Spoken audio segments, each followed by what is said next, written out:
Hello and welcome to Center Ice Cardcast, your one-stop podcast shop for all things hockey cards. My name is Eric Andrews, also known in the hobby as Hammerhawks, and I'm joined by my co-host and fellow hobbyist Aaron Goldstein, better known as Crease Collector. So, Aaron, obviously, first of all, welcome back to the show after a one-episode hiatus, but it's good to have you back. So, just to kind of introduce this episode a little bit, I mean, the title is very, very much self-explanatory, but obviously we have reached the end of 2021. So for today's episode, we will be taking both a look back at 2021 and then also looking ahead to 2022. So kind of starting off with recapping our 2021 hobby goals and resolutions. Obviously, with this being episode 50, we can officially say we did achieve our goal of reaching 50 episodes for the podcast by the end of the year. So I'll jump into my formal goals for the year and then just kind of recap if I met them or not. My first one was to hit 50 episodes for the podcast. So as I said, obviously I met that one. My second one was acquire at least one quote unquote big card for my 2003-04 Master Collection project. And I would definitely say I accomplished that and then some, as you guys will see in the top 10 section of the episode. The third one was finish my 2019-20 Upper Deck Stature set, and I failed miserably at that. I probably only acquired maybe like a handful of cards the entire year for that set. It kind of just got neglected. Like I would still like to finish it at some point, but it just very much was put on the back burner and just was not something I paid any attention to this year, really. So yeah, definitely something I would like to finish at some point, but yeah, definitely not a priority right now either. The fourth one was acquire at least one of one for my player PCs, and I did achieve that. The fifth was acquire at least one Nicholas Hjalmarsson Premier Mega Patch, and I did accomplish that very recently. I thought that was going to be a fail, but I did acquire one. I think it was earlier this month or last month, which put me at 3/4 of the way on the chest logo. So that was awesome. Happy that I was able to find one and at least get to that kind of milestone for the project. It's basically impossible to complete a chest logo of one player, so I'm not expecting to ever get to that point. And I would think at this point I'm probably about as far as I'll get, being at, almost whatever 2 years after release or something. So, and then my last goal was get my office functional for hobby use. And I'm saying that I both accomplished and failed that one, because when I wrote the goal, I was talking about the office at our apartment at the time.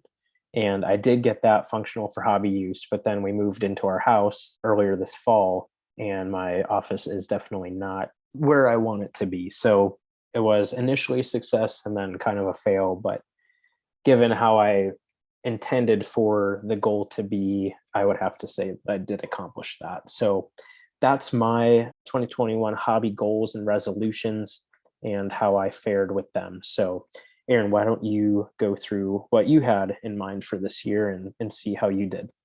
Definitely. First off, 50 episodes, that's awesome. Just the fact that we started this thing earlier on in the pandemic and just wanted to have a platform to kind of share our thoughts and, just make something that we thought the hockey card community needed, to get to 50 episodes on it is quite the milestone. And it's really cool. Like, I know it's on Eric's list, but it was kind of on both of our lists unofficially, I guess you could say. It's something kind of in the back of our minds that we wanted to accomplish. So thank you guys so much for the support over the first 50 episodes. Here's hoping for 50 more. It's going to be awesome. As far as your goals, Eric, pretty good progress, I would say, on a lot of them. As far as the whole like office scenario, obviously just changing locations kind of messed that whole thing up, but that's totally fine. I'm sure you'll get with it and, a nice bigger space. I'm sure in the long run, it'll look really nice. So yeah, I think that shift was for the better. So I think long term, it'll look really, really great. As far as my goals for the past year, 2021, didn't have too much. I definitely have more going on this year, or not this year, but heading into 2022. We'll discuss that a little later. But coming into the year, my main goal was to reach 600 total cards for the Jonas Enroth collection. I did allow some duplicates to be added in that count. And yeah, I kind of crushed that goal. Right now I'm at 635. And so, yeah, I'm pretty happy with myself. I definitely added a little bit more categories to the collection. I mean, not only with cards that I needed, but some cards, like some duplicates that were a little different, swatch variations and stuff like that, that kind of helped bulk up those numbers a little bit more. I also added in some cameo cards and things like that that aren't, I guess, officially part of the Enroth collection, but I mean, unofficially, I do kind of count them in. So as you can see, I kind of added a lot to push those numbers up and just, kind of having fun with the collection. For this year, it was kind of the first year that I knew that Enroth wouldn't have any cards, pictured with his current team, because in Sweden, they don't have an official card manufacturer. So it was, the first year that I wouldn't be looking at, each new product coming out. And so that was a little bit new. And so, I decided to add kind of like the breadcrumbs of a collection. I kind of decided to add, the smaller things that year. So I guess I did, and I hit that goal, and luckily was able to surpass that. And then my second goal, it's kind of boring, just have fun. That's what I wrote last year. So I definitely had a lot of fun. That's for sure. Both on the card front, but also in the podcast front. I mean, like I said off the top, 50 episodes was our goal. And so it's been really cool kind of, diving a little bit more into making a podcast and what goes through that whole process. And, getting new fans on board, new listeners has been awesome. And also I just added this in like a week or two ago, but, attending the expo back in November was also awesome. And it was kind of a, obviously a lot of fun. It was something at the beginning of the year I didn't know if we'd be able to do. And luckily, towards the end, we were able to. So yeah, this whole year has been a lot of fun in the hobby, and in more ways than one. And here's hoping the same way for 2022. But yeah, it's been a great year. For sure. Yeah, I mean, I like in a way that you really kept yours simple. I mean, obviously the goal of 600 Enroth cards was something very specific, but it was certainly attainable as well. You didn't set out and say, oh, I want to get to 1,000 or something crazy like that. It was something realistic and attainable, and then obviously number two, even though when you hear it, it's like, okay, like whatever, Sounds like that's cheesy, still, right? yeah, like, but it's still really important too. Like, I think sometimes it's really easy to get caught up in like what you actually are like striving for, and like just kind of lose sight of like the fact that at the end of the day it is a hobby. So yeah, like I think it was good that you set that one just as a like a constant reminder to yourself. So that was good. So then on to the next part of kind of reviewing 2021. Like last year, we wanted to share our top 10 pickups for this year. So I will preface this section by saying that I had to pretty much just kind of take the easy way out and choose 10 categories as opposed to 10 individual cards, just because if I did do 10 cards, there would be far too many things not being recognized that really do deserve the recognition. So yeah, just wanted to preface that up front so you guys aren't confused or whatever. So I just want to start off with a couple of honorable mentions that I'm not formally including in the top 10, but definitely deserve mention nonetheless. Both of these are actually gone at this point, that being the what I call the duo of green PMGs. If you guys listened to the last episode 49, you'll remember the Draisaitl green PMG from Metal Universe, and then obviously the Michael Jordan oversized green PMG that I got from Upper Deck at the National. So just wanted to give those a quick shout out, even though they're not in my formal top 10. But we will start with Aaron and his number 10 pickup for 2021. Yes, I always, I forgot to mention this a couple minutes ago, but I always love the top 10, of any year, whether I've done it in an official capacity, like writing about it on a forum or a blog post, whatever, or an unofficial capacity, like just thinking about it. It's always fun to kind of make a list because it just kind of makes you realize how much you maybe accomplished over the past year and kind of what cards that came up. And, maybe you thought at the beginning of the year, like, who knows how far I'm going to get on this set, or what kind of cards I'm going to pick up for this player collection, or whatever it is. And then you can go back over the course of the year and see exactly how much progress you made and how you never would have thought that this card would have been possible, and you managed to grab it. like stuff like that is really fun. So making this list was awesome, and it definitely it just goes to show you never really know what's around the corner. I think you'll see that was the case for a lot of these things on my list. But number 10 was a 2013 game used Buffalo Sabres jersey by your best friend, Jonas Enroth. So this was one where I'm not really a game used collector, and obviously it has nothing to do with cards. I should have, prefaced that, but yeah. So my one lone non-card pickup, and it's this game used jersey. I mean, again, even though I'm not a memorabilia guy, game used stuff is always really cool, and picking this up from an auction house was an interesting experience, seeing what other stuff was available with this piece, and I was able to pick it up for a pretty decent price, and yeah, it was really cool. And just having it hanging up in my room right now alongside the other game used jersey I have is really fun to see. And it was used in 2013. It was used in a shutout as well, so that's always cool. All the game used pieces I have three of them. They were all used in at least one shutout. So that's kind of cool. I mean, considering he only had 7 or 8 career shutouts, I mean, to have 3 of those represented in a collection is always really nice. I kind of joke around as kind of like a big goal. I'd like to have a game used piece from all, at least one of his NHL shutouts. I mean, I think that would be really cool, but we'll see if that ever happens. But yeah, like this is a really cool piece. He got his first start with the Sabres back in the day, so to get a Sabres jersey is a pretty big thing for my collection. And so and also I think the Buffalo Sabres jerseys are really cool looking, so that's always kind of an added bonus. Yeah, definitely. I mean, I think, as you guys will see as we progress up our list, 2021 was a really, really good year for both of us. So, I mean, the fact that a game worn Buffalo Sabres jersey of Enroth is number 10 for Aaron says a lot. Like he alluded to, neither of us are, primarily memorabilia collectors, but they're still, very, very meaningful and significant pieces for your collection when you get them. So, yeah, the fact that that was number 10 definitely gives you a good idea of how well this is going to go moving forward. For my number 10, I would also say that this kind of shows you, how strong of a year it was for me as well. So for number 10, I'm having the category be printing plate booklets.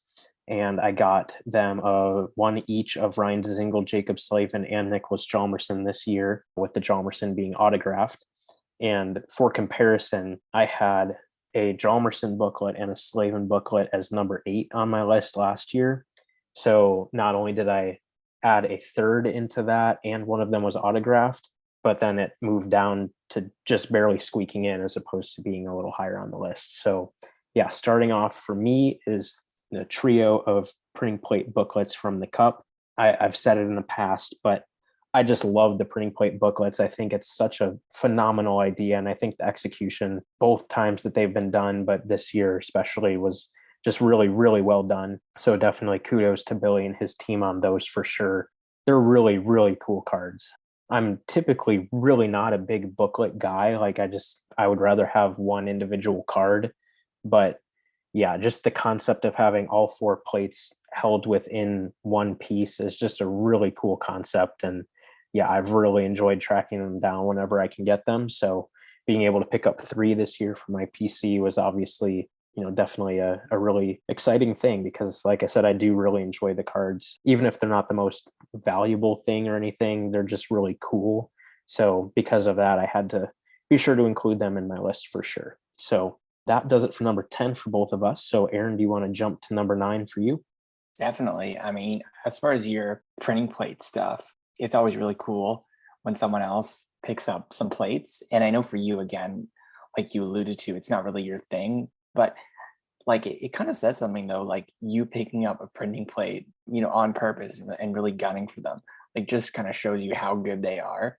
And I know how much you enjoy them. And it is really cool, like having that, pieces of production of the card embedded in a card and in a booklet form is always really nice. I remember when we were talking to Billy from Upper Deck, and picking his brain about kind of what went into the design of those booklets, and kind of what their thoughts were on it, how they were trying to build it, and what their ideas were kicking around to make this thing work. And like I know we gave them some suggestions as well, but seeing how that came together and how Upper Deck has kept including those in the cup is really, really cool. And I wouldn't think that that should overtake the way that printing plates are presented, always being in a booklet form. I still like that they are individual in most cases, but having them in a booklet form, to save space in a product like the cup, to leave more room for other cool stuff is really, really cool. I think it's a really nice play by Upper Deck, and obviously the final product looks amazing. Speaking of printing plates, I'll move on to my number 9. And that is also a printing plate. It's not a booklet because those didn't exist back then, but it's from 2009-10. The cup printing plates of Enroth, a 1 of 1, and it's from a Black Diamond, and it's the yellow version of his Rookie Gems rookie card. So I enjoy plates. I think they're really cool.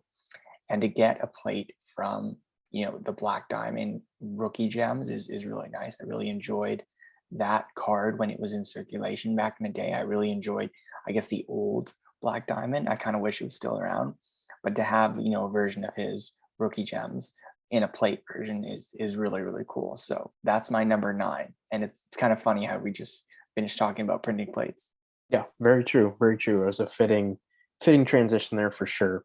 For my number 9, also kind of fitting that we just talked about PMGs a minute ago. So for my number 9, I have the category as gold PMGs, with that being my Ryan Dzingel and Jacob Slavin gold PMGs from this year's Metal Universe. I had never really had much of an appreciation for PMGs prior to Metal Universe coming out this fall. Just never really had much of a reason to be interested in them. So then obviously having some of my guys getting some PMGs in the product obviously made me a little bit more curious about them. And fortunately, not super long after release, was able to pick up one of the Jacob Slavin gold PMGs and then the Ryan Dzingel gold PMG. So, given the significance of PMGs historically in the hobby, they have been in hockey in the past, but I would say, more so now with Metal Universe coming out this year, having a lot more players, getting them, guys like Slavin and Dzingel, like never in a million years would have gotten them in the past when they were just really focusing on the big name players, like Gretzky and Crosby and McDavid and stuff like that. So yeah, the fact that I can get, kind of in on the PMG action with my guys is pretty cool. And, being able to get 2 of the gold PMGs of my guys, I felt that was a worthy use of a spot on the list for sure. So that's my number 9. And I know, Aaron, you have a really unique card as your number 8.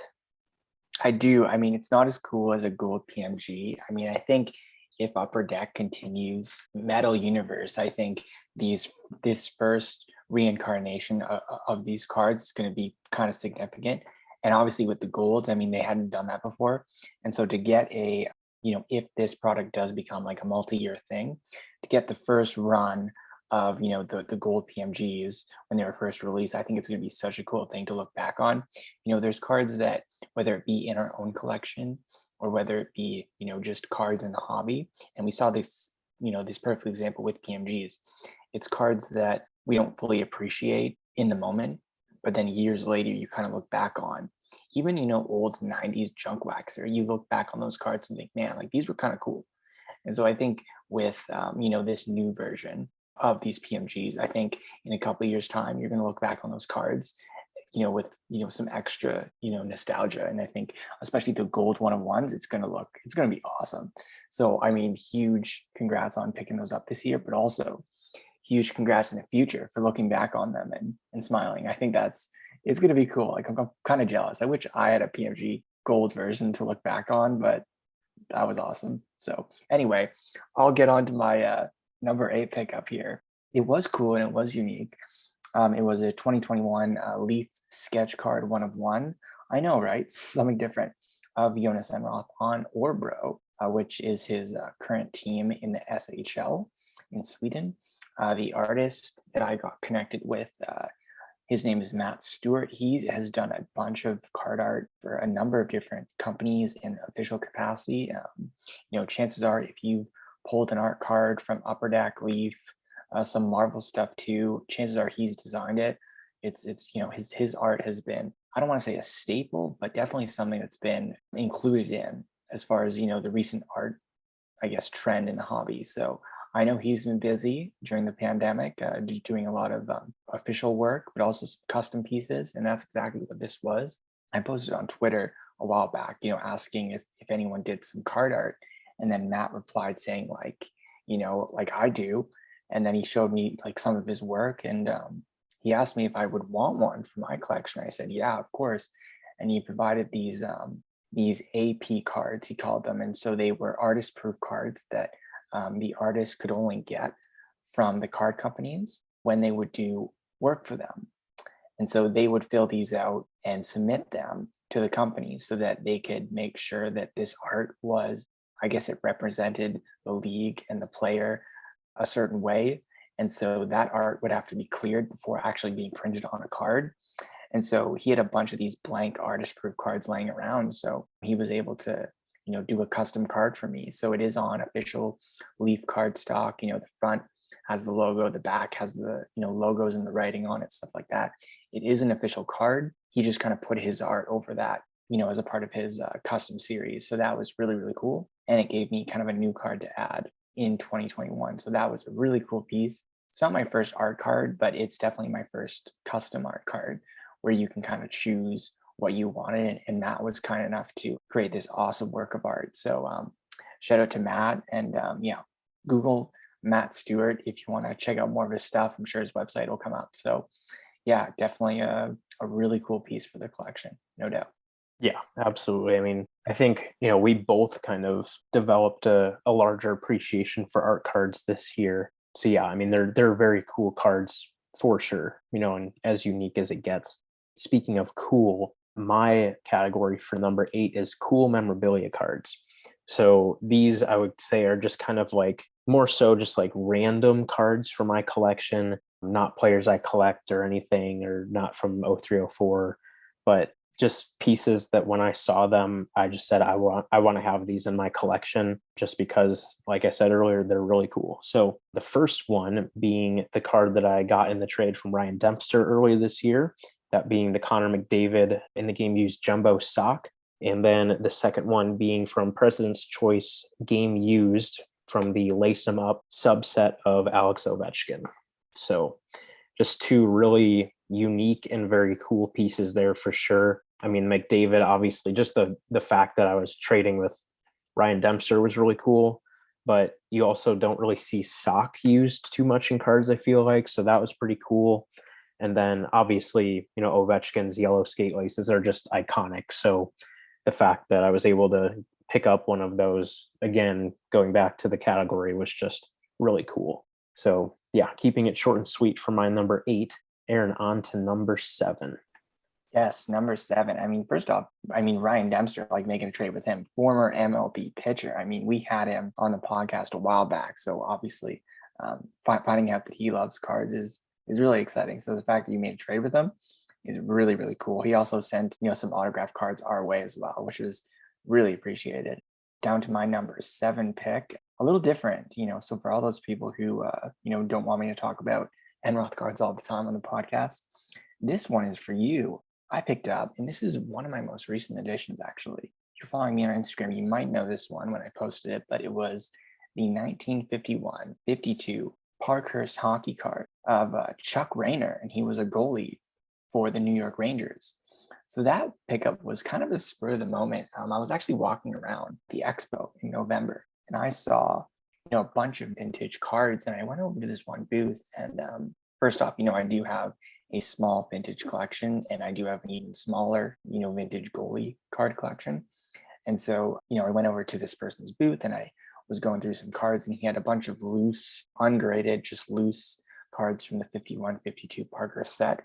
And I was kind of, going through them, and the goalies are pretty few and far between in that set, but I did manage to find the Rayner, and I thought it was really cool, and the condition was amazing.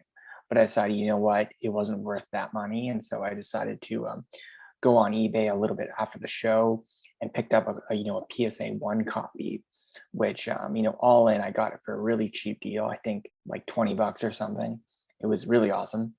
And and so that came in the mail just recently. I'm really glad I was able to add to the vintage goalie collection. I mean, the 51-52 Parker series is one that is pretty, I guess, famous in the hobby.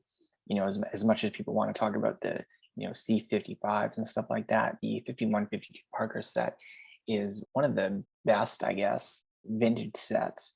Not one of the oldest, but what it meant for the hobby at that time, it's quite significant because it was the first, I guess, modernized set where they actually made packs for it.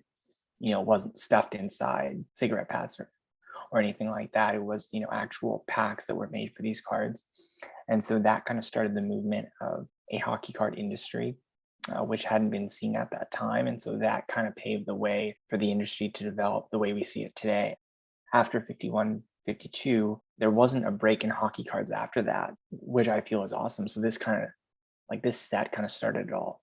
So to get a piece of that set, obviously, have it being represented as a goalie is really cool too. So it's definitely something I hope to get into a little bit more. But yeah, the Chuck Raynor card's a cool card, and it's always cool going back in the history and learning more about these players.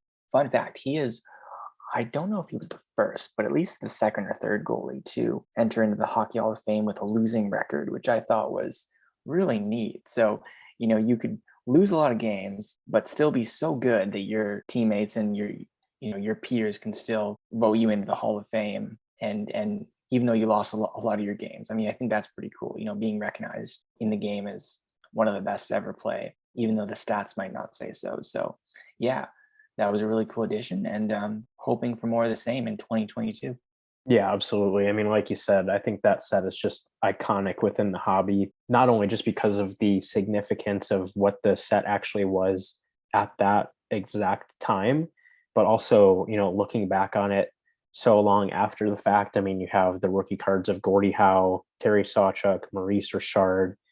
Those are the big three, but even some other notable ones outside of those three as well. So, yeah, I mean, it was, I would say probably definitely one of the best products ever, in terms of the significance of it and what it meant for the hobby. So yeah, definitely cool to get a piece of that. And I'm sure that, like you were saying, picking up other goalies from that set, I'm sure would be something you would enjoy doing down the road.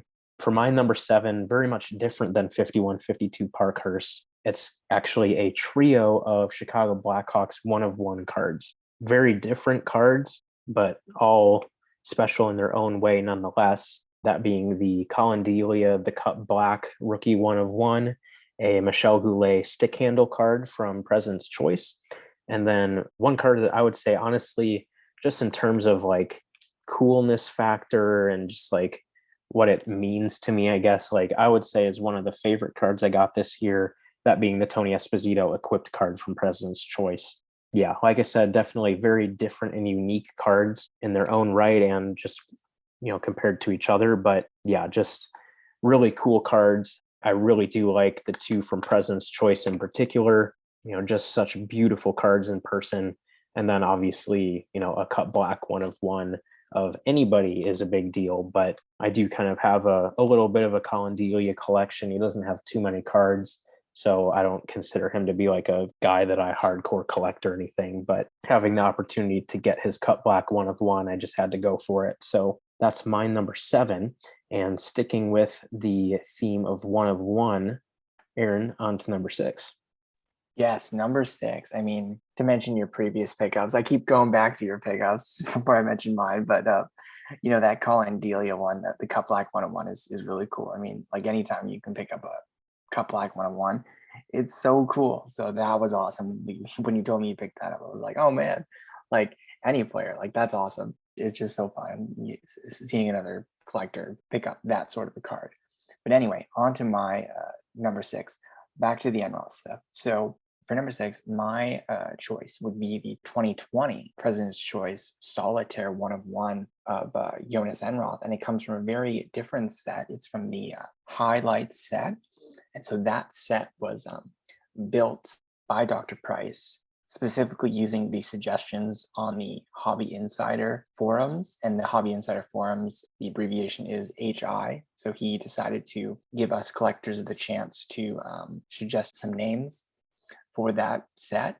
And he actually decided to go with, the highlights name based on a comment from someone. So having a piece of a set that was kind of brought to life by, one of your own suggestions is really, really cool. And so it's kind of funny because a lot of other people opening this product or seeing a card on eBay, this set means nothing to them. But for those on the forums, for those who know, the origins of this product, that set just means something so much more. It's almost like we all kind of built that one set. And I think that's really cool. So to have a piece of that was really nice, to look at a card and think like, man, like you played a part in making this thing come to life is something that a collector doesn't have the option to do every day. So to pick that one up was really, really special. For sure. Yeah, I mean, that is definitely a very unique and very cool and meaningful thing for sure. I mean, like you said, I mean, you were the one that inspired that specific card. There weren't other weirdos saying, "Hey, please make a Jonas Enroth card." Like, yeah, like that would just be me. Exactly. So, and kudos to Dr. Bryce for actually listening to us and putting the names that we wanted in the set. And I think I actually did show him that card when we had him on the podcast. So I'm sure it's cool for him to see, the fruits of his labor be represented in a collector saying, hey, like I suggested this, you made this, and here's the card. So I'm sure we'll see more of that in the episode, but maybe in a different way. But yeah, it definitely was really cool. Yeah, for sure. So my number 6, this is where we kind of turn to my 0304 project a little bit. Like you guys heard at the top of the show, I did want to acquire at least one, fairly notable card for the project this year. I didn't really know, how realistic it was to necessarily, set a specific goal of a specific card or anything like that. So I just kind of tried to keep it broad. And earlier in the year, actually, I think it was probably January. Yeah, like very much at the beginning of the year, I did acquire the Marc-Andre Fleury Parkhurst rookie auto rookie jersey out of 100, which, if that was the biggest card I got for the project, like I would have considered that to fit, that category of being, hey, this is a big card for the project. Probably more so just because it was big at the time. Like that was probably one of his best and more desirable rookie cards at that time. Not so much today, but definitely still a really nice card and a notable card nonetheless. So like I said, that probably would have satisfied my goal for that, but it was a really good year for the 0304 project in this big card realm specifically. So for this category, I have 3 cards that make up this category for me. The first one being my Eric Stahl Premier Collection RPA, of course, being out of 99. And from what I have read online about this card, this is one of only 3 copies of the 99 that have all 4 colors represented on the patch. So that's just a nice little added bonus.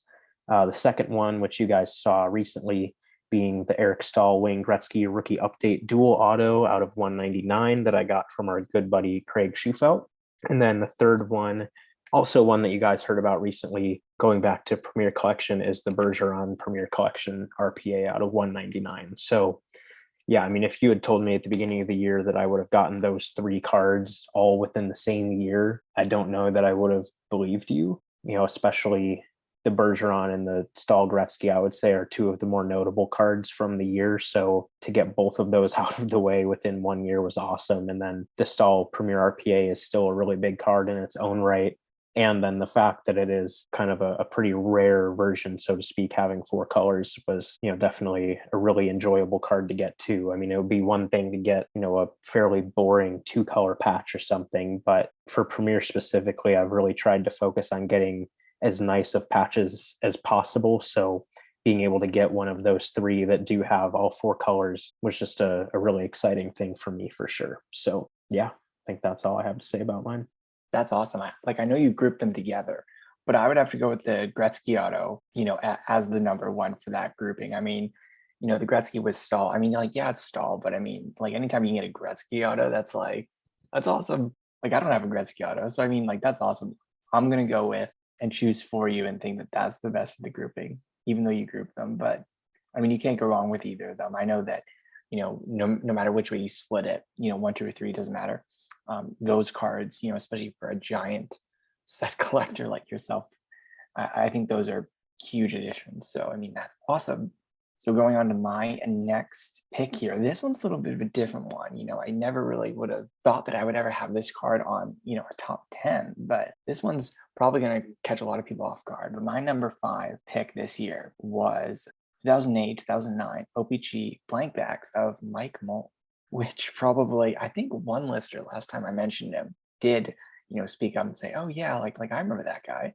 And so I'm wondering if any other listeners who have kind of caught on to the podcast since then, know who Mike Mole is. His career in the NHL was very short-lived. He only backed up a couple games, but he was actually my goalie coach back in 2010, 2011. So as soon as I found out that he had cards, I kind of went out and decided, hey, like I should try and collect one of each of his cards. And so obviously with all the variations, that becomes kind of challenging. And one of the most challenging ones was the 0809 blank backs from OPC. First off, they're really cool because they're based on the 7980 OPC design, which Upper Deck was eventually sued over because Topps still owned the design, which is kind of interesting. And 2, because it was the first year they had ever done blank back variations on the retro cards. And so now it's unannounced, but every year collectors know that that's going to be a card that you're going to have to chase. But back then, being the first year that they did these parallels, they just kind of flew way under the radar and no one knew they existed until, I wasn't so connected with the hobby at that time. So I'm not sure what the story was behind, how it was kind of uncovered or, who kind of spoke about it first. I guess we'll never really know because obviously forums and groups wasn't as established as they are now as far as the masses. But yeah, eventually it was discovered that there were blank back ones that were purposely created. They were super rare. Over the years the print run does vary, I believe, but they're rumored to be around 5-10 copies. I think this year wouldn't surprise me if there's 5. I mean, being the first year that they did do them, but I mean, who really knows? And so this card, for my Mike Mole collection has been kind of sitting there on my want list forever, and I never thought I would ever find one. And eventually on eBay, one did show up. Got it for super cheap, obviously, and just managed to find that one. And so that kind of underrated card of a underrated player, I think for me was really cool. Especially remembering creating the want list in 2010 and seeing the blank back on there. And knowing like, oh man, like that's going to be a tough one. Like, I'm not sure if we'll ever find that. And, I finally did. So that was really awesome. Yeah. Being able to cross something off 11 years later, that's a big deal. I mean, I think any player collector that has the retro blank backs and victory black parallels and stuff like that, you can immediately resonate with and appreciate when you see someone else finding one of those cards all these years later, just because they're not the most expensive cards by any means, but they're just so hard to find. So yeah, the fact that you're able to find one all these years later is amazing. I feel like that was also Hjalmarsson's rookie year, so he has a retro blank back as well that I was fortunately able to find fairly quickly. But I feel like I remember reading somewhere that they were out of 15 that year, but it feels like that's too high just because you never see them. Though I guess part of that could be like you were alluding to, that people just didn't know about them, didn't realize they existed. So it could be possible that there are upwards of 15 of them out there and people still just don't even know that because they pulled them at the time and haven't even pulled them out since. So yeah, I mean, it's interesting to think about. But yeah, to your point, the print run has varied over the years, anywhere from like 5 to 20 or 25. So there's really no way of knowing. But yeah, I would presume that those original ones were definitely more so on the rarer end, or at least, like I said, kind of perceived to be rarer anyway. So, but yeah, like I said, getting that card 11 years later is a huge accomplishment. So that's definitely awesome for sure. For my number 5, kind of similar to Aaron's thought process here, just some notable player PC pickups from the year. So I have one from Derek Whitmore, 2 for Hjalmarsson, and 1 for Jacob Slavin. So for Derek's, I did talk about this on the podcast earlier this year when I got it, but that being one of his Washington Capitals player issued jerseys. He never wore it in a game or anything, but it was just an issued jersey with his name and number on it from when he was participating in their training camp. And it was a jersey that I had had my eye on for years and years and years that McGray had in their inventory. And the price was just always way too high for what it was. So it was one of those that I just thought I would never get it. And oh well. But then they decided to auction it off on eBay earlier this year and I was able to pick it up. So that was definitely a really rewarding thing to get just because I, like I said, had really wanted to get one of those Capitals jerseys, even though they weren't game worn, just because it did represent another NHL stop in his career, even though he only actually played with the Buffalo Sabres. The fact that he attended the Washington Capitals training camp, was obviously really cool. And I remember, I think there was even one day during the training camp that he was practicing like on a line with Ovechkin or something. So that was really cool. So yeah, just being able to get a Capitals jersey for him, all these years later was really cool because that was back in 2013. So kind of similar to Aaron's theme there of finding something all these years later. Onto the Hjalmarsson ones. The first one I will mention is the Cup quad button 1 of 1 that features Hjalmarsson along with Alex Galchenyuk, Oliver Ekman-Larsson, and Clayton Keller for the Coyotes. That's one I also got toward the beginning of this year. Yeah, I mean, the button cards are just super cool. If you've never seen one, they are massive cards. Like they don't even fit in a 360-point one touch.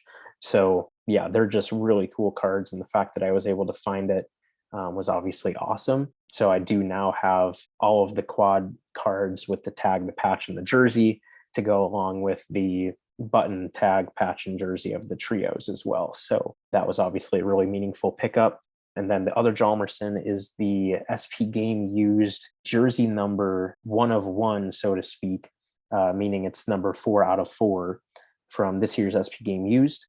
Just a super cool card, obviously extremely rare. Still have yet to find a copy of just the quote unquote normal unsigned base card, which effectively is numbered out of 3 since copy 4 of 4 is the autograph 1 of 1, so to speak. So, but yeah, getting one of those jersey numbered auto 1 of 1s, is definitely a really exciting thing because they're super, super desirable. They're set collectors that go after the SP Game used base set every year, and they always go really hard after the autograph 1 of 1 versions. So I definitely made it a point to make sure I got that card.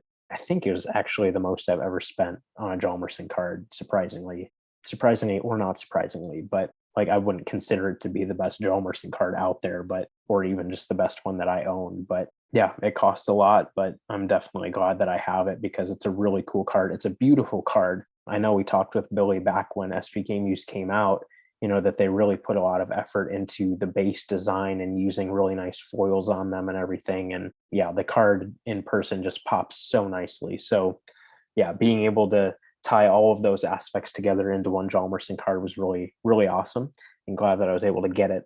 And then the last one I want to mention, I just got this one recently in the mail. I had acquired it on ePack earlier this year and then kind of just waited until we had moved to our house to have it sent out. And then I got it in the mail probably, I don't know, like 3 or 4 weeks ago. That being from 2020-21 SP Game Used, a Game Gear Gold 1 of 1. That's a jersey, patch, tag, and fight strap. And obviously the patch piece is the NHL logo from the jersey patch that's perfectly centered within the window pretty much. So yeah, just like a super, super cool card. I mean, getting a NHL logo patch obviously is really cool. So figured I needed to include that one within this category. I'm loving these categories. First off, I just got to say, like all these, like my list is kind of like traditional, like top 10 thing. And then Eric's like, no, I'm gonna flip that. And I'm gonna do like almost like my top 10 categories and then show off these amazing cards within that. So like the Game Gear is so cool. Like I remember when they first started creating those, I've always kind of wanted one. And so to get like a 1 of 1 version that they have now is really nice. So kudos on that. For my next pickup, this was one that Eric actually helped me snag for my collection. in a deal. It was the 2013-14 Panini Select Tag Autograph 1 of 1 of Jonas Enroth. And that card is one that actually takes me back to 2019, where I remember seeing it sell on eBay, and like I had no shot at it. It just sold immediately, and I wondered, oh man, like I guess that's it then. I'll never see this one. And then a collector on Instagram actually pointed me in the direction of Art, who is a very big LA Kings collector, and so he has a collection of current and former Kings. And so he actually did pick up that card years ago.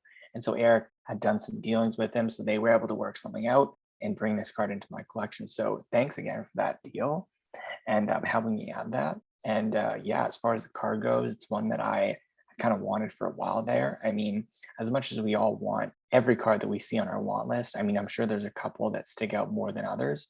And this was one for me that, when looking at the list of 1 of 1s in my collection that I don't have, this was one that I'm like, oh man, I kind of hope that I can add that one day when looking at that list. So I'm really glad that I was able to do it.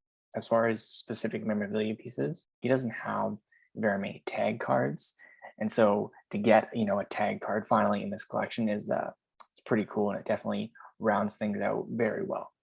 Yeah, absolutely. I mean, being able to help you acquire any 1 of 1 for your collection was cool, but having it be one that I know you had really wanted, obviously was really, really fun and awesome to help you out with that. But yeah, I mean, it's really interesting. He has a lot of memorabilia cards, especially from Panini. But yeah, the fact that it's like his only tag is kind of interesting. So yeah, obviously Well, for he you. has a couple tags, but this is the first like tag autograph card. Okay. And so that kind of made it more significant than the other ones, which are mainly included in booklet cards. So Mm, it's like, yeah, they exist, but it's a little bit different. But as far as like single player cards, he only has 2 okay. tags. And so definitely more rare as opposed to the other 3 or 4 out there in booklet cards. So a little Gotcha. different. Gotcha. Oh yeah, of course that's true because there's the tag booklet that we have Right. We talked infamously about that last time. referenced a few times at this point. Yeah, that's right. We're not going to talk about that anymore. But yeah, definitely an awesome card for sure. And, for what it signifies in your collection. And even, just for what it actually is, it's a beautiful card too. So yeah, definitely worthy of that number 4 spot. For me, I did talk about some 0304 cards a little bit earlier, but I wanted to, I mean, I not even wanted to, I had to. I was pretty much forced to have Marc-Andre Fleury have his own category within this countdown list, just because, even like I said with the Parkhurst rookie auto jersey, that was a pretty big card as well. But I did have 3 Fleury pickups this year that just demanded that they have a spot on the list. So I figured just creating a category specifically for Fleury, was worthy. So the first one you guys saw very recently, that being the Topps Pristine Gold Refractor out of 33, quickly has become one of my favorite cards just because it is a spectacular looking card in person. Photos, video, whatever, do not do them any justice at all. So yeah, still loving looking at this one pretty much every single day. So glad I was able to pick that one up. And then the second one, got this earlier in the year. It was a trade sale, I believe. I traded it kind of sounds crazy, but the value actually was pretty reasonable. A Wayne Gretzky Cup enshrinements auto that I had that I picked up probably 2 or 3 years ago just to be a trader down the road. So I did that. And then I think there was just like some really cheap, I want to say he was like a Yager fan or something, like some cheap Yager insert that I had that he wanted. And then I think like $50 or something, $100, something like that, to get the Fleury 2003-04 Upper Deck Ice rookie out of 99. So obviously, all these years later, getting a true rookie numbered out of 99 of the big rookie from that year is a tall task. And obviously, Fleury has lived up to that hype. So his stuff has even gone up more in value since his rookie year. So, I knew that was definitely, in my opinion, a top 10 card in the entire project. So, having the chance to get one, I figured I just needed to pull the trigger on it and make sure that I got it done and got it in my collection. And I've just always been really partial to the Ice Premiers rookie cards. I love the feel of the acetate cards, and obviously, ice. It just makes sense for hockey cards, right? So yeah, a really cool card.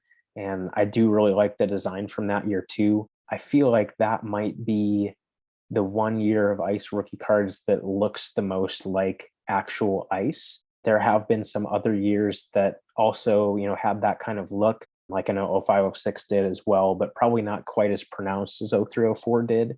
So, yeah, not that the actual design of the card itself is anything like overly spectacular, but just the fact that the background really does have that very icy feel, was definitely really cool. So, getting the flurry obviously was a big deal for me. And that was shortly after I got the Parkhurst rookie. So, getting the ice out of 99, I was like, okay, that definitely takes care of the acquire a big card for the project goal. So that was really cool. And then fast forward to this summer, and I was able to lock down what, in my opinion, is the number one card for the entire project, that being his Premier Collection RPA out of 99. Like I referenced earlier, tried to get a really nice patch, and I definitely paid a premium to get this one because of the patch, but definitely feel it was worthwhile. And, I certainly at this point am glad that I did, because I'm sure this card is worth more now than it was when I got it earlier this summer. So yeah, I mean, just three absolutely amazing flurry cards. Not that the Topps Pristine Gold Refractor is actually part of my project, it's just a card I had wanted. So yeah, being able to land all three of those cards within 1 year, again, like I said about something else earlier, if you told me I would get all three of those within 1 year, I would tell you you're out of your mind. So definitely, I mean, that was getting those three cards was definitely a highlight of the year for me for sure. I love the Marc-Andre Fleury category. I think that was probably one of my favorites. I mean, just seeing all those cool cards that you just showed now are just awesome. So I can't tell which one's my favorite. I mean, obviously the RPA. I'm probably gonna have to go with that, the Premier RPA. But that gold out of 33 is just awesome. The gold refractor is just legendary, I think. Kind of underrated still, but I definitely think there is room to grow as far as like, value talk and all that stuff. I mean, they're definitely really cool cards, that signify, a really great time in the hobby. And as far as like Marc-Andre Fleury rookies go, I think that one is pretty high up on the list, even though people might not know about it. It's one of those sneaky cards which as soon as you look at one, you're like, oh man, like that's really cool. And so obviously those other big cards, in addition to that, is really something special. My next choice here for number three, we're kind of getting down to it now. This one again might surprise some people, not the player, but just the type of card that it is.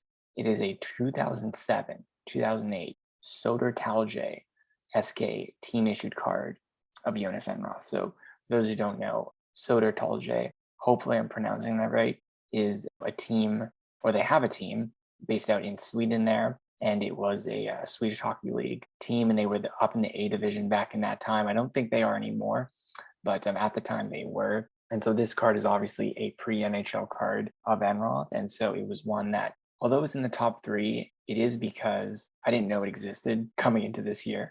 And so it was something that I had just discovered was a thing back in November. And so kind of a late addition to the year, but definitely something that is pretty significant. It's always funny when you figure out stuff that you didn't know existed.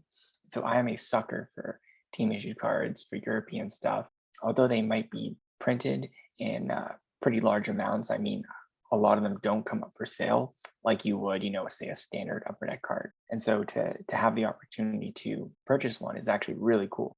And so the seller, who was located in Sweden, was super nice, and he was able to make a deal for me and ship it over no problem, even though, obviously I am from Canada, and he was really nice to deal with. And, I managed to get this card.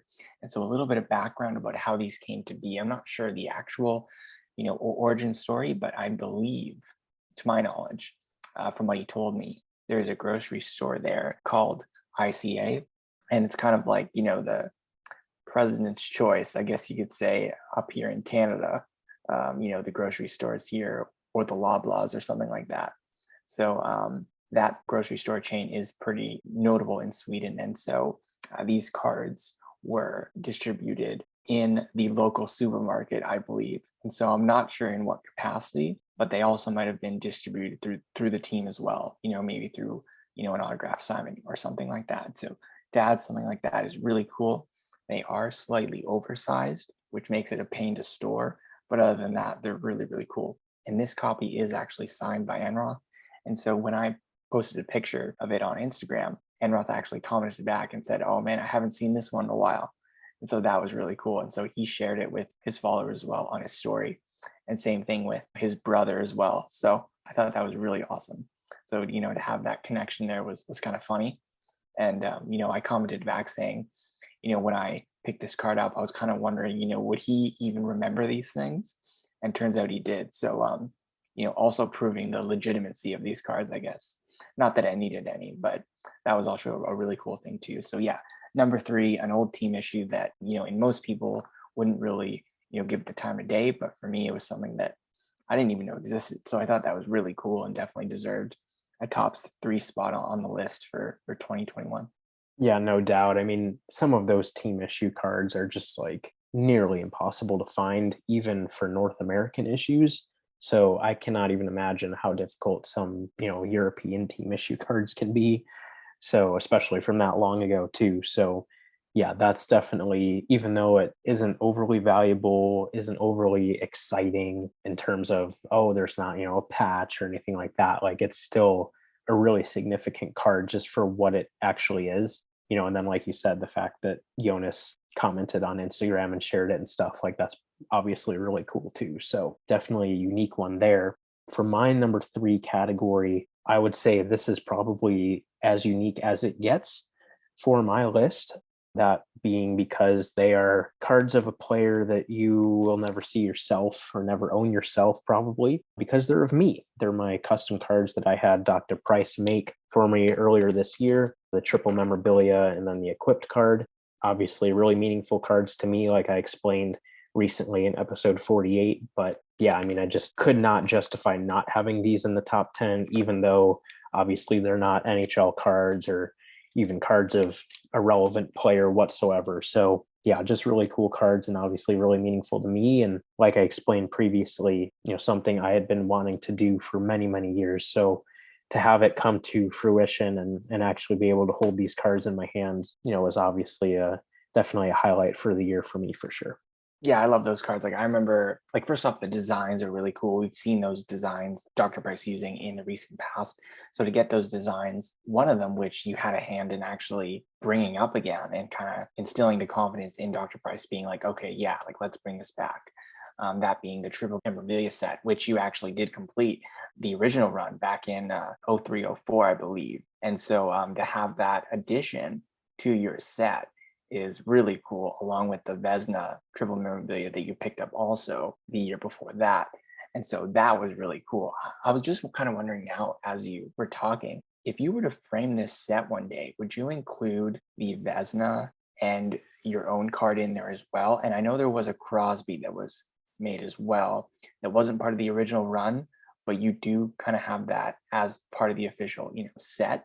And so if you were to frame this setup, would you frame the Vezina and yourself along with the original set? It's a great question. I Right? don't I know. know. I don't know. I mean, I was running through the scenario in my head, and I think you should. I mean, I know the Vezina value wise is it's probably a little risky, if you want to display that, but I think it's doable, and I think you should. it would be Vezina and cool. yourself. It would be cool. Yeah. I mean, I think it would be really cool to frame the set, whether it be including those extra 3 cards or not. Framing the original 30 cards is something I've always wanted to do and just haven't really gotten around to doing. But yeah, I don't know. It's a good question. It's a good Yeah, I question mean, for I think sure. it would be cool, to put it on that wall back there. But again, frame is expensive, especially when you want to talk about cards. They're very unique sizes, so maybe there's some makeshift thing you can do. But oh well, it's kind of something to think about. Like maybe for like a long-term project, and those new custom cards, just in general of yourself, is really cool. Getting cards made of yourself. The great one, as I like to call you constantly, is just really special. Speaking of the great one, the other great one, my number 2. Like I really enjoy that segue. I thought of that and I said it and it was great. So speaking of the other great one, aside from Eric, my number 2 pickup this year, almost a number 1, but not quite. My number 2 is a 1979-80 OPG Wayne Gretzky rookie card, which is awesome. I mean, the card itself needs no introduction. It's a Gretzky rookie. You've seen them. You know what they look like. Even if you have a Topps version, it looks the same. I mean, you know this card. You've seen the record-breaking sales, for the pristine versions and stuff like that. You know what I'm talking about. But this card in my collection is something that kind of came out of left field. Although if you talk to any collector, of course they want a Gretzky rookie, but that card doesn't really fit in my overall collection. If that sounds, like kind of weird, but it's true. I mainly collect goalies, and so it's not something that I kind of have my eye out. But once this pandemic happened, I'm like, oh man, my chances for getting a Gretzky is becoming slimmer and slimmer by the day. And so luckily I was able to find one. It is a PSA 1, but for a card like this that's graded so much, you can kind of differentiate between, a good PSA 1 and maybe a bad PSA 1. And so this one, honestly, for PSA 1s, like it looks great. I would argue, if I were to get it regraded, maybe it would come back a 2, but I mean, who knows? I mean, it's just that good of a PSA 1. No creases along the main picture or anything like that. There is a little bit of discoloring on the back, but as far as everything, like everything is intact. It looks good. So I'm happy with it. Like I just wanted the card, just kind of old school. I don't care about the grade, just give me the card. And that's kind of what I did here. So the guy I made the deal with, I believe his name was Alex, super nice dude. And he worked out a great price for me. So I'm pretty happy about it. So yeah, a Wayne Gretzky rookie card, just something that just kind of happened. But obviously, once you get one, it's like, it's the rookie card, I would say. And so just super excited about that one. Yeah, it's interesting that you say it doesn't really fit your collection because you collect goalies, and here you are picking up a big ticket card of what some people might consider, public enemy number one all time of goalies everywhere. So hey, that's true. That's actually, that means he's like my worst enemy. I guess that's true. You know what? I'm probably just going to burn the card as soon as we're done recording this. And that's the end of that. Him and Ovechkin, I guess, would probably be 1 and 2, most people would say. So yeah, I mean, honestly, when I saw your list, I just kind of assumed that would be number 1. So the fact it's number 2, number 1 is obviously something really special to you and for good reason. So yeah, it'll be fun to hear about your number 1. But yeah, I mean, what else can you say? A Gretzky rookie card. I mean, that's self-explanatory, like you said, a huge card, huge pickup for you for sure. So definitely an exciting ad there for you. On to my number 2. This is where we really get into the part where this is why categories was necessary, because my number 2 category is the Vezina collection as a whole, the product, the Vezina collection from President's Choice. You guys are probably, familiar with the product at this point. If you've been listening to the show for any length of time, we've referenced it a few times throughout this year, obviously highlighted by the primary episode, which I believe was number 25 with Dr. Price back in January when the product came out, just through my personal box breaks and then also being able to trade for and buy a few other cards, have definitely pieced together a pretty satisfying assortment of cards from the product. So, that of course being, some of the cards that you guys have seen, but there actually are some cards on here that you guys have not seen. I guess I'll start with the ones that you guys probably haven't seen, that being the complete run of 4 Glenn Hall trophy winner cards that feature Vezina leather. So if you guys remember, 1 copy of the 5 within each trophy winner card featured a cloth piece. And the Glenn Hall card that has the Vezina cloth piece is actually part of a completed master set of the product. So that card is locked away for good. And then obviously with the print run being 5, the other 4 cards all feature leather pieces for Vezina, and I have all 4 of those. So yeah, that was obviously a huge accomplishment for me. I don't know that I've actually shared that publicly prior to this point. So yeah, just wanted to point that out. And then obviously having the other 3 Blackhawks trophy winners, that being Ed Belfour, Tony Esposito, and Chuck Gardner, being able to complete that Blackhawks set of trophy winners was very meaningful for me too. Obviously in my boxes, I did pull some pretty good names. I got Bernie Parent, Ron Hextall, and Rogie Vachon, who, I mean, all 3 are, all-time great goalies for sure, but those guys just didn't really fit my collection overly well outside of it obviously having Vezina on it. But yeah, I wanted to try to get all of the Blackhawks, and obviously was able to accomplish that fairly quickly, and did talk about that earlier this year on the show as well. But And then, as you guys see on the screen, if you're watching on YouTube, the middle row has the Vezina only cards that I have from the product. That being the historical relic quad pad, which I pulled myself, and then one of the 4 art cards, which I was able to buy from a pretty good hobby buddy of mine. And then, of course, the loop card, which I did pull myself as well on the show. The complete pad, which, arguably one of the greatest hockey cards ever made, I would say, just because of the significance of what's on that card. Very fortunate to have had the chance to get one of those. And then the base pad numbered out of 5 that my buddy Tyler, who was featured on the last episode, he pulled when we opened a box together. So yeah, I mean, I think just seeing everything on, that picture, like I said, if you guys are watching on YouTube or if you're just listening, just, hearing everything that was just talked about there kind of shows you why this needed to be done in categories for me this year, because there are over 10 cards just right there that, would obviously all certainly deserve a spot within a top 10 list. So that really is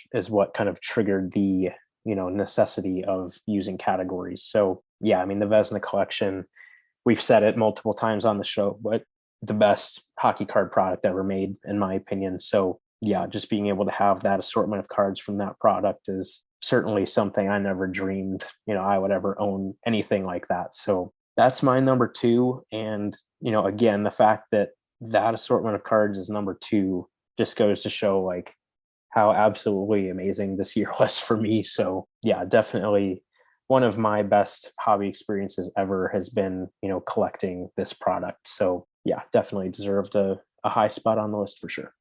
And 2 other things to note while I'm thinking about them. One, going back to the Blackhawks trophy winner set, I wanted to try to make a point of getting the nicest quality Blackhawks pieces on those cards. So there were some copies, of like the Belfour, the Esposito, the Gardner, where the Vezina piece might have had, stitching on the leather or something. But I really wanted to focus on getting what I thought was the nicest copy that featured, the Blackhawks memorabilia. So for the Belfour, it seemed like a lot of those just kind of featured fairly standard 3-color patches from, I think, a number, whereas mine at least kind of has some angles going on it. So that kind of was nice. The Tony Esposito, mine is from the emblem. And I know at least a couple of the others were just number patches. So I felt that, an emblem definitely trumps the number patch, especially for the Blackhawks. And then Chuck Gardner, I believe those are pad pieces for him. I know at least 1 or 2 of the others were just fairly standard leather pieces. So getting, some discoloration and some stitching on that was obviously really great. And then 4 of the 5 Glenn Hall cards are 2-color jerseys. And one of mine that I have is ever so slightly 3 colors. So yeah, in my opinion, I do have the best Blackhawks copies of all 4 of those cards. So that was really cool. And then also just wanted to give a shout out to a good buddy of both of ours, Kurt Johnson. He had one of the Glenn Hall cards, and I had the other 3 in my collection already. And the 4th was in his collection in his PC. He actually really likes Glenn Hall as well, and obviously Vezina too. So he didn't really have any intention on moving that card initially, but then knowing that I was actively trying to put together all 4 copies of the leather, he was a really good sport about it. And, we worked something out where he just said, hey, just find me something that's a comparable card, of somebody else or something. And that's fine. Like, I want you to have the card. So just wanted to give Kurt another shout out for that, because, he obviously did not have to do that at all. So really appreciate that gesture and just wanted to recognize that as well. So yeah, I think that'll officially wrap up my comments for the Vezina collection. All right, here we go. The number 1 pickups for both of us. Here we go. This is it. This is for all the marbles right here. Our top pickups for 2021. And I'm going to start this one off. So this one, I finally jumped on board, and I'm going to categorize this last thing. Instead of just 1 card, I'm going to mention 21 cards. I'm going to group them all together, but for good reason. My number 1 pickup this year is the 2009-10 Upper Deck Fleer Ultra Ice Medallion rookie card of Jonas Enroth. And I didn't pick up 1 of them. Picked up 21 copies of that single card, which is just mind-blowing. So before, Eric has heard this story a million times. But for those who haven't, before this amazing mail day, I had never seen a copy of this card. I had heard of one selling back in like 2011, for a crazy price tag. Other Enroth collectors of that time and of recent years just kind of thought that, like there wasn't a picture associated with that listing. So, as far as sales records or anything like that. And so people would argue if that card even existed. A lot of people thought that it didn't, but indeed it did. And so after not finding a single copy ever, even a picture of it, I discovered this eBay listing, just came out of nowhere and listed 21 copies of this card that only have 25 in existence. So just a crazy amount of these cards listed by one seller. And so, obviously I did win the auction. The cards came in, which I was super stoked about. But just upon viewing these cards, they all looked just in incredible condition. Not just one of them, but all 21 of them just looked great. And after talking to other collectors, we kind of concluded that these were kind of backdoored. And so what that means is, if you're not associated with the term, it just means that these cards in particular were distributed behind the scenes, shall we say.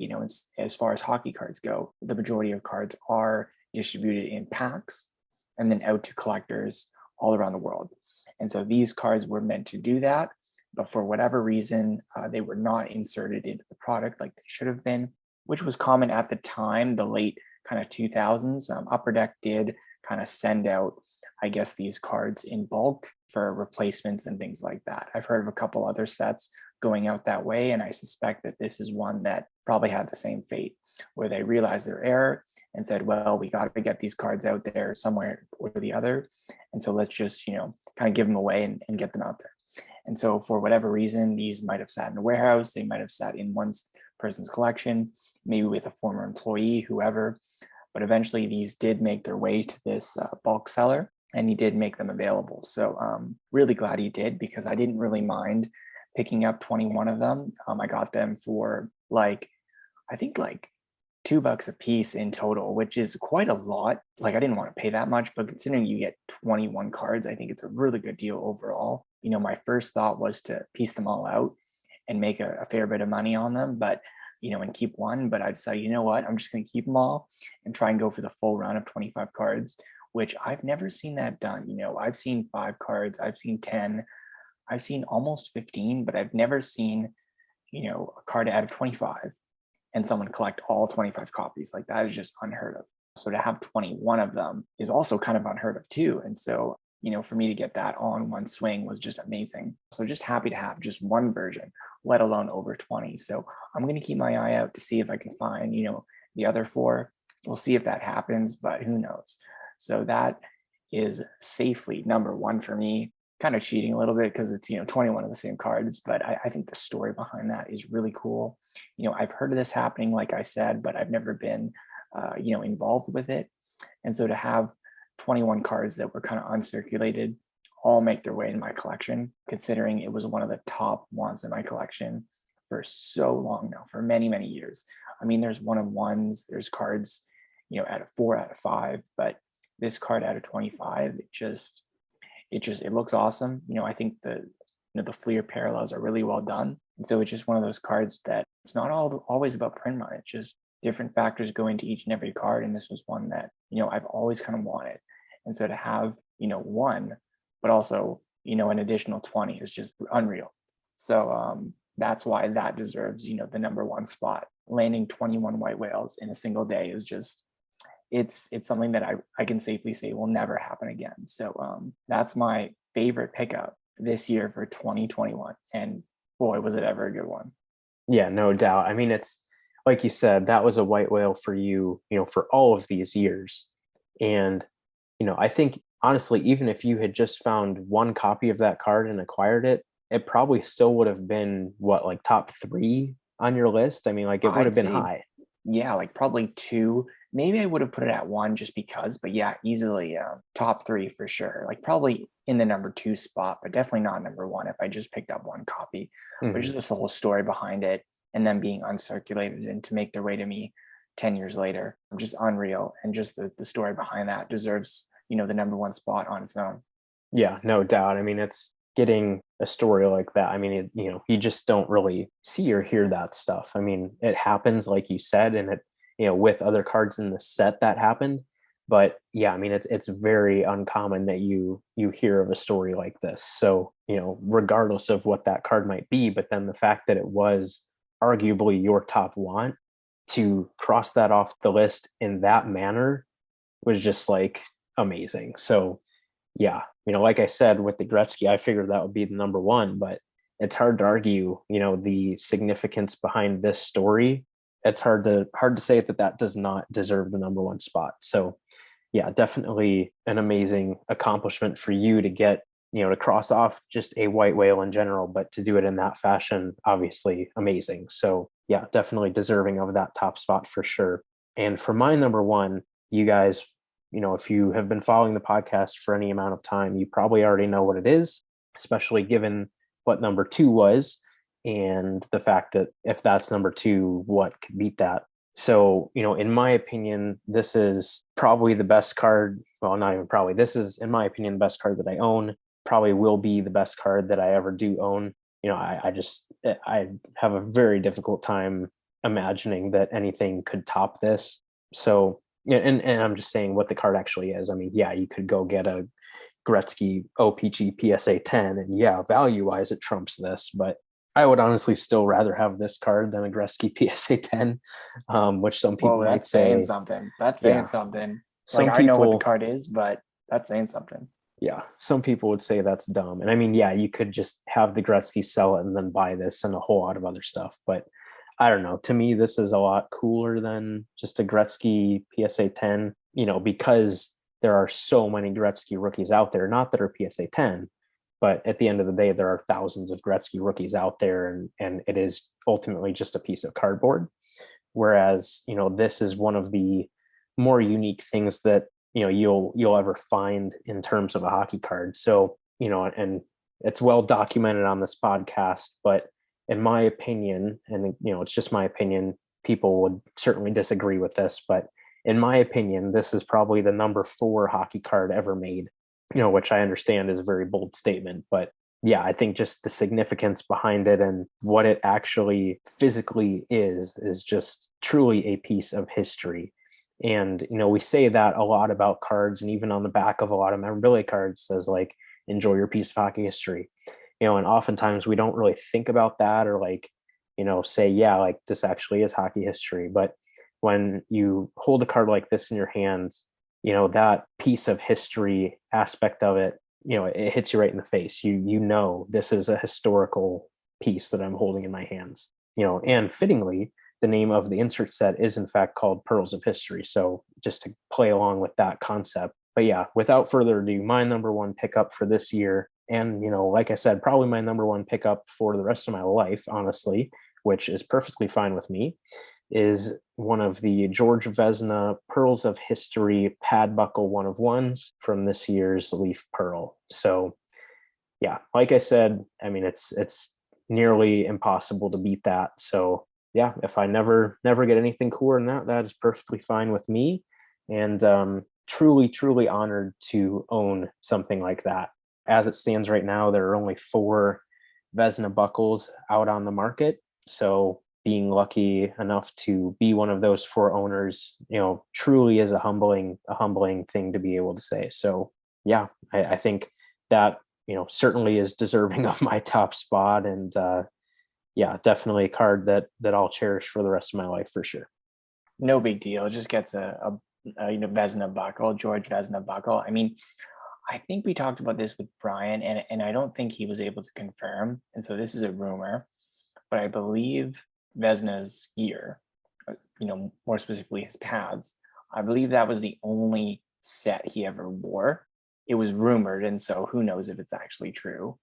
But I mean, just potentially having, not just a piece of his pad, but the first and only set he ever used professionally, I think is just unreal. Even if that's not true, I mean, who cares? It's still a really cool thing to say. And just so amazing, like this card. And yeah, it's kind of funny, how we talked with Brian way back when we first started this podcast about his journey in acquiring these pads for, his card business. And so obviously a lot of those being shift to Leaf in the acquisition, and of course these cards being the result of that this past year. I mean, it really is full circle a little bit.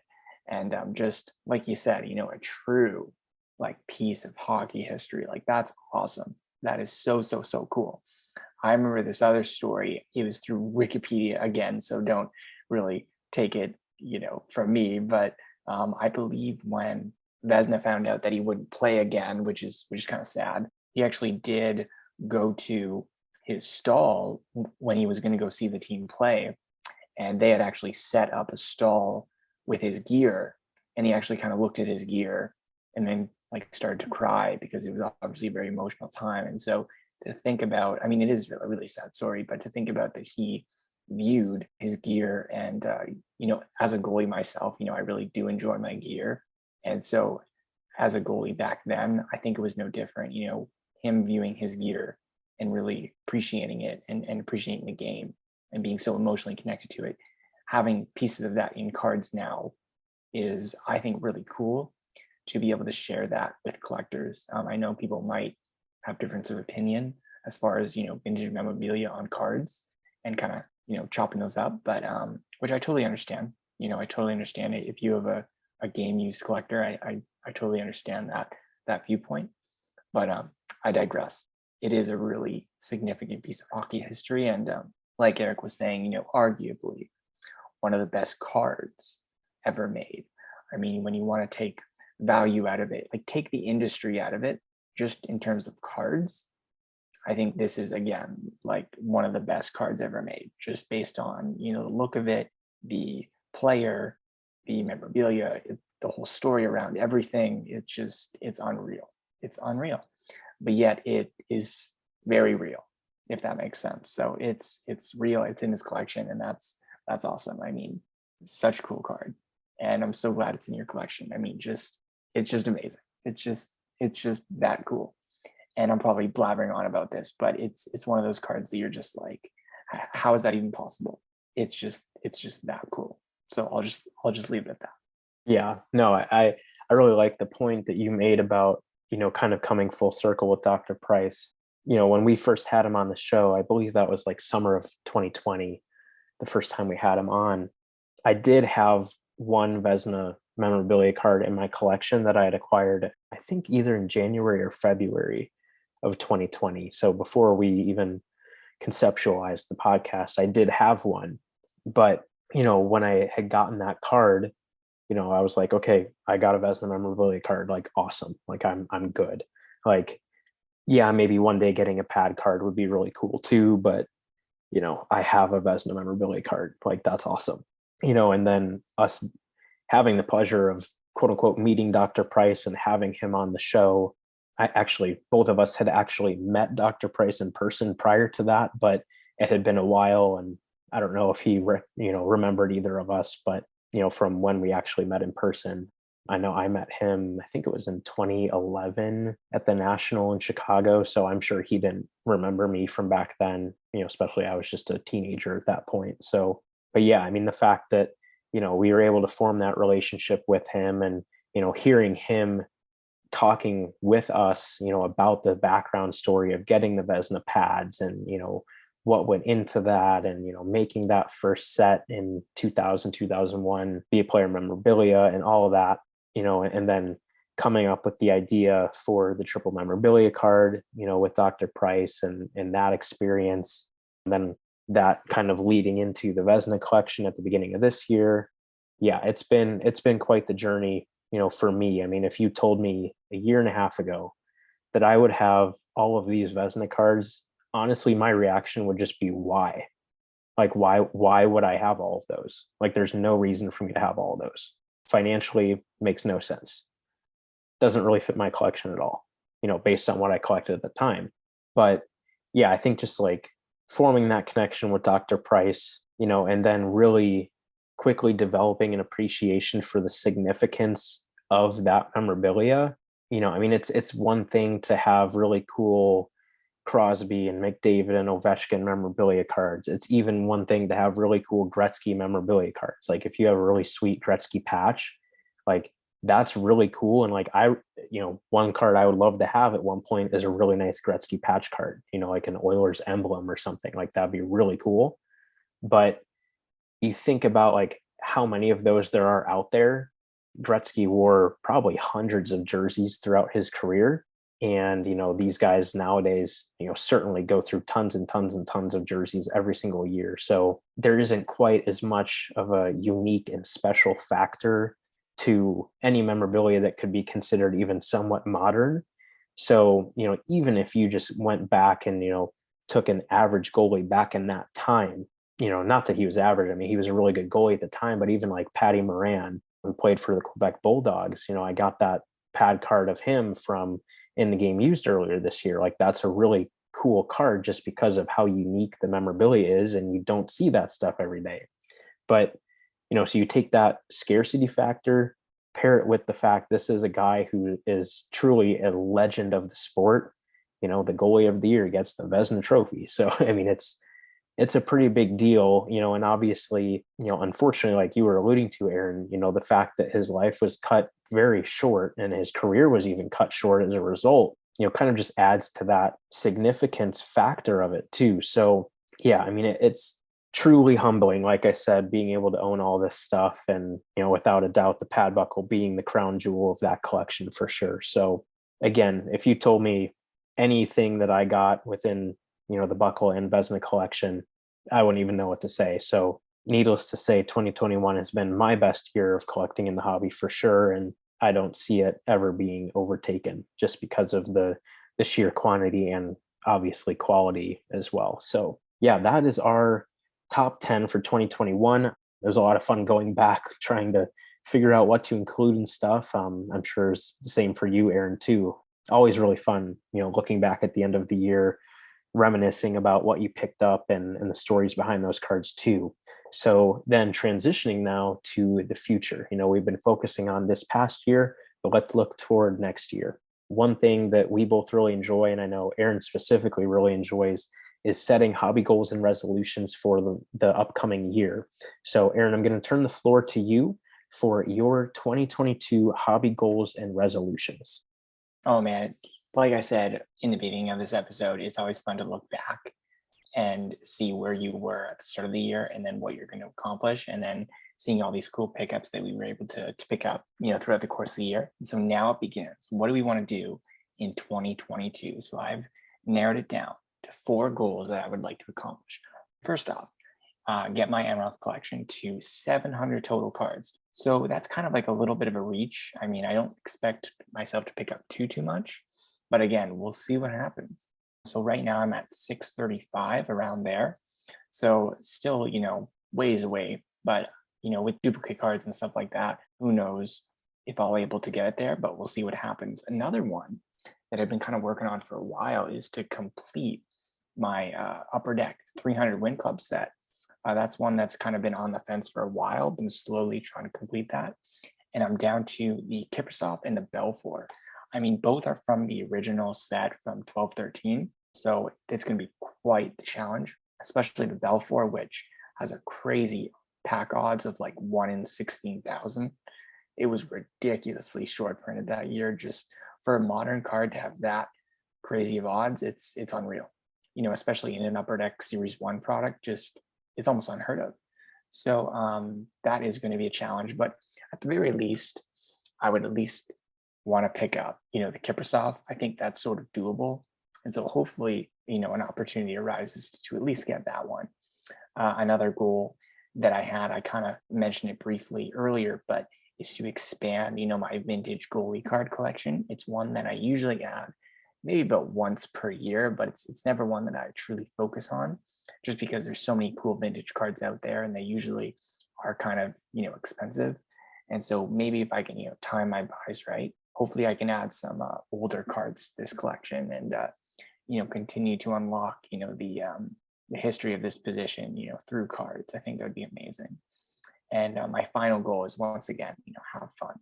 I mean, it's not a hobby unless you're having fun. And so that would be, my final goal of 2022. We'll see if I accomplish that fun part, but I know that it's going to be quite the exciting year for cards. So we'll see what happens, and then we'll be back next year, same time, to discuss what happens. So yeah, that's mine. That's my goals. Awesome. Yeah, I think there's a good mix of things there. I mean, obviously you've got to have an Enroth goal, right? So I think that's awesome. Yeah, I know you have really enjoyed that 300 win club set, and even just like tying that in then with the vintage goalie card collection, like it features, the history of like goaltending excellence, so to speak, like, both modern times and past. So that's cool. And then, like I talked about earlier, having fun, if you're not having fun, you're not doing the hobby right. So it's always good to keep that in mind for sure. For mine, honestly, just to be transparent, didn't give it a ton of thought. I kind of forgot about it right up until before we were going to record. So kind of just came up with these on the fly. The first one, I had given this one some thought and was kind of more planned out in advance, I guess. But the first one being to reach 75 podcast episodes. That would mean 25 episodes throughout 2022, which should be pretty doable. That's pretty much every other week. So, and I believe coming into this year, we were right around 23 or 24. So yeah, I mean, it's certainly doable. I mean, we had to kind of crank them out this month. I think we had 4 episodes this month to get to 50, but yeah, I mean, I think getting to 75 is certainly realistic and also probably the correct pace for the podcast too. Sometimes doing it every week, like how we've done this month, can kind of feel a little bit overwhelming, at least on my end. So yeah, I feel like really trying to stick to as close to every other week throughout this coming year is probably, a good pace for us and for you guys too. So you have time to listen and be up to date. So that's my first one. My second one, this one, isn't necessarily like super concrete with what it actually means, because some, you could argue could be easier than others, but finishing at least one notable 0304 set. And I say that because I am close on a few more notable sets. One that immediately comes to mind is Premier Collection. I believe I'm only 3 cards away from completing that set, all 3 of those being some of the RPAs. I already have all the base cards, all of the base rookies, and then have quite a few of the RPAs. So that's kind of like the one that I had in mind when I was thinking of this goal. I don't necessarily want to specifically say to complete Premier Collection, just because I am really trying to be picky on the patches. I feel good with the patches that I already have, so I don't want to just like settle just to be, accomplishing this goal. So it could be something else. But yeah, Premier Collection is probably the one I had in mind when I was coming up with that. I would, not that it's a complete set, but a subset within one of the sets would be the Be a Player Ultimate Memorabilia limited autographs out of 19. I would absolutely love to finish that set this year if possible. Whether or not that's even realistic or not, I don't even know.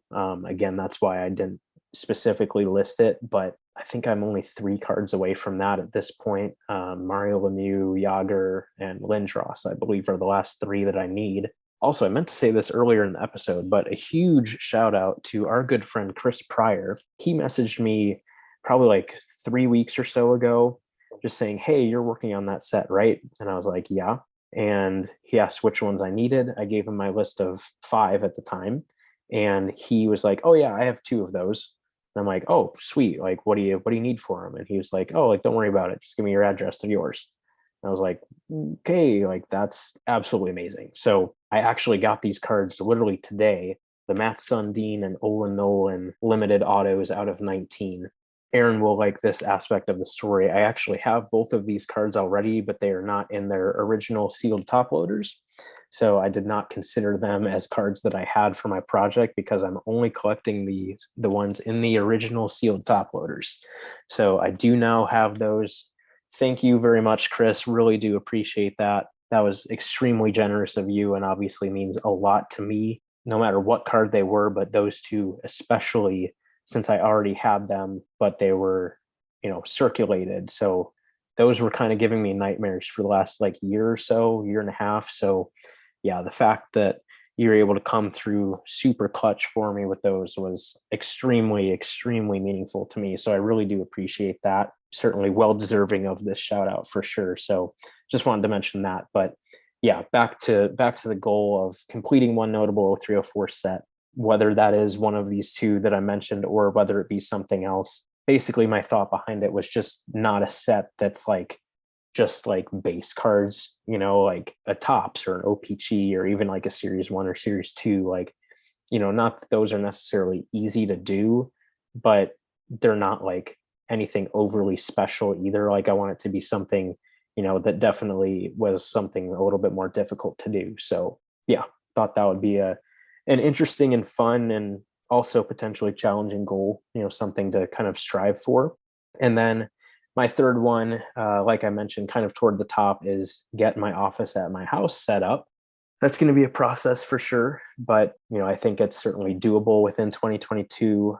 Have some repair work to do in here, and then just getting organized and figuring out some storage and things like that to really get it functional, and then also hopefully doing something that can help me display some of the pieces that I do have. So not that has to do with a collecting goal or anything, just a hobby related goal that I definitely want to accomplish this year. So I would say those are the goals that I'm going to go with for 2022. I will say I did ponder a couple of other goals that I don't know how realistic they were. And if I mentioned them, it would also probably give away some things that I'm saving for future podcasts. So yeah, didn't want to tip my hand too much, and also wanted to keep my goals, definitely realistic. So yeah, those are my goals. I feel like that's pretty much all we have to say for the podcast. I mean, we recapped 2021 pretty thoroughly, looked ahead to 2022 a little bit. So I think I'm good. Is there anything else that you'd want to share about 2021 or this coming year, Aaron?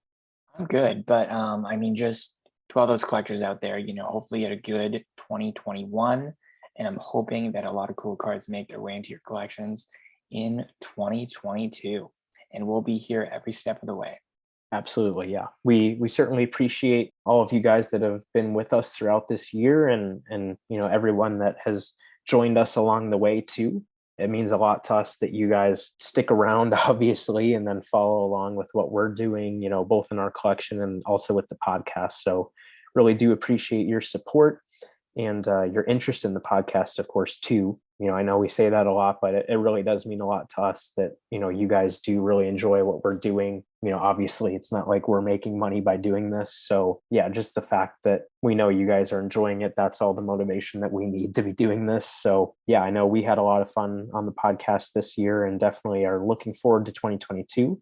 Hopefully you guys have had a really good holiday season and a happy new year. And yeah, like Aaron said, hopefully 2022 has really great things in store for your collections. So with that, please be sure to follow us on social media. We can be found on Facebook, Instagram, and YouTube at Sunrise Cardcast, and on Twitter at Sunrise CC. Please also be sure to subscribe to the show on your podcast platform of choice to make sure you never miss a future episode. Until next time on Sunrise Cardcast, keep collecting those hockey cards.